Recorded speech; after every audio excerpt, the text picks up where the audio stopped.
Hey guys, welcome back to System of Strength. Imagine for a second that you finally found peace after losing the love of your life.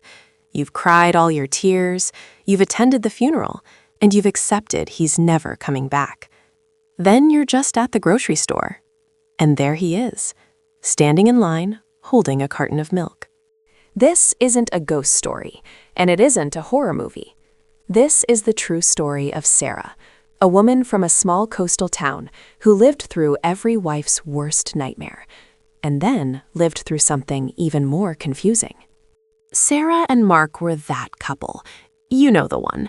They met in high school, married in their 20s, and seemed to have it all figured out. Mark was a commercial fisherman, a man of the sea through and through. For Mark, the ocean wasn't just a job, it was his life. He loved the salt air and the independence of being out on his boat, the silver spray. Sarah grew used to the long weeks he spent away. One Tuesday in November, Mark kissed Sarah goodbye like any other day. He told her he'd be back by Friday with her record catch. He never made it back. That night, a massive storm rolled in, faster than the weather reports predicted. The kind of storm that turns the sea into a wall of gray chaos. Communication with the silver spray went dead at 2 a.m. The Coast Guard searched for 72 hours. Sarah sat by the radio, barely breathing, waiting for any news. But the ocean is a very big place when it wants to hide something. They found pieces of the boat, a life ring with the name Silver Spray, some fishing nets, and a piece of the hull. But they never found Mark. After weeks of searching, the official report came in. Mark was declared dead at sea. The case was closed. Sarah's world didn't just break, it vanished. There was no body, so they had a memorial service. The whole town showed up. Everyone cried for the young widow. Sarah felt like she was moving through thick fog every single day. Years passed, 3 years to be exact. Sarah moved to a smaller apartment, got a job at the local library, and tried to build a life out of the pieces Mark left behind. She even started dating again, very slowly. Life was quiet. It was predictable. She thought the hardest part of her life was finally over. It was a random Tuesday evening. Sarah was tired after work and stopped at the local grocery store to grab a few things for dinner. Just a normal, boring errand. As she was walking toward the produce section, she felt a weird chill. You know that feeling when you think someone is watching you?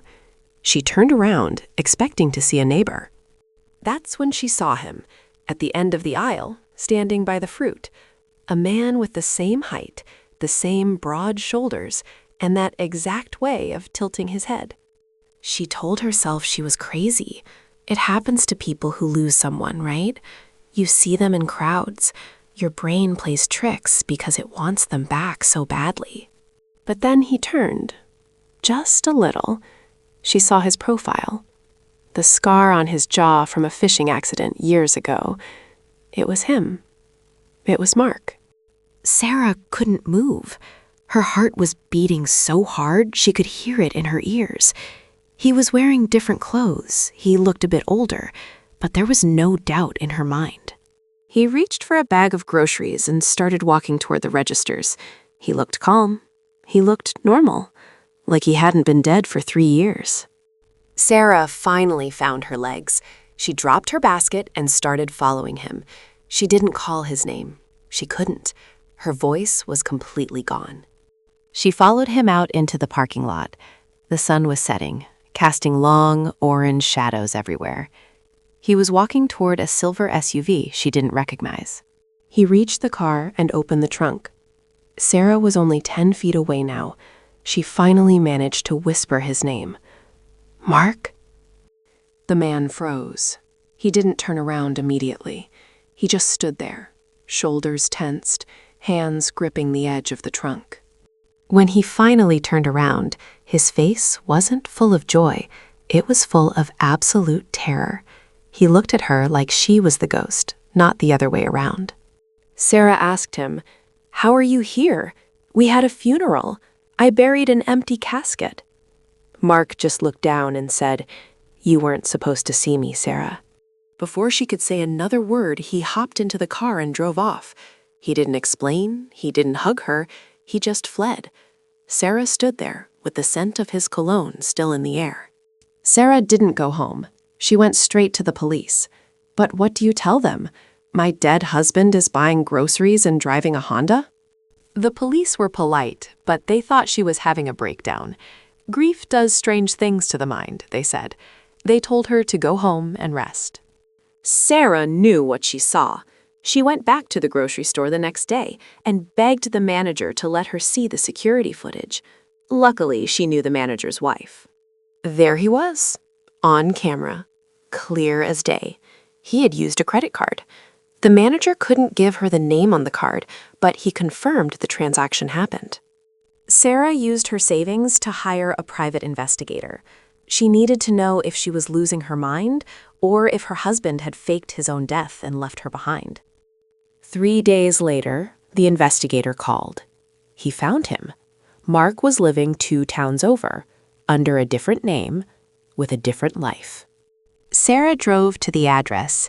It was a small, white house with blue shutters, very different from the coastal home they used to share. She didn't knock. She waited. Eventually, he came out to water the plants. He looked so relaxed, so peaceful. It made Sarah's blood boil. She stepped out of her car. "Why, Mark?" That's all she asked. "Why did you let me mourn you for 3 years?" Mark broke down. He told her everything. He had been in deep with some very dangerous people regarding gambling debts. He thought if he disappeared, they wouldn't come for her. He had staged the accident, swam to a nearby island he knew well, and had a friend pick him up. He spent months hiding before starting over. He claimed he did it to protect her, but Sarah realized he also did it to escape. He escaped the debts, the pressure, and ultimately, he escaped their marriage. He had a new identity, a new job as a carpenter. He even had a dog. He had built a whole world where Sarah didn't exist. Mark asked her not to tell anyone. He begged her to let him stay dead. He said it was better for everyone if the world kept believing he was gone. But Sarah couldn't do that. There were insurance payouts, there were legal documents. She had lived a lie because of his choice. She went to the authorities. Mark was arrested for insurance fraud and faking his death. The dead man was finally back in the news, but this time for all the wrong reasons. Sarah had to mourn him all over again. But this time, she wasn't mourning a hero who died at sea. She was mourning the man she thought she knew. Sometimes the truth is harder to swallow than the lie. Sarah is finally moving on, for real this time, knowing that the man she loved died long before that boat ever sank. What would you do if you saw someone you lost in the middle of a grocery store? Let us know in the comments. Don't forget to like and subscribe for more true stories. See you in the next one.